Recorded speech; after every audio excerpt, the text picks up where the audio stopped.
Allah gör nə qədər mehribandır, deyir, əlini biri qaldırsa məndən istəməyə həya eləyirəm, utanıram əli boş qaytarmağa. Utanıram. Axı mənim bəndəm öz hörmətini saxlayıb bu əlini heç kəsin qabağında gedib açmayıb. Necə ola bilər ki, heç kəsin qabağında əl açmayan bəndəm mənim qabağımda əl açsın, mən onu əli boş qaytarım. Duanın ədəblərindən biri də budur ki, hər şeydən və hər kəsdən ümidini kəsib Allaha yönələsən. Heç nəyə arxalanmayasan Allahdan başqa. Nə qüdrəti var, nə dostu var, nə tanışı var, nə məqamı var, nə pulu var, nə sərvəti var.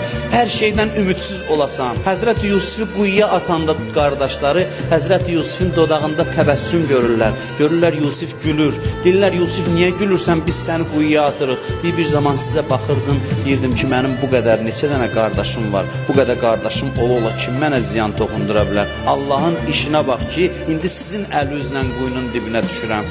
Allahdan başqa heç kəsə insan gərək söykənməsin, arxalanmasın.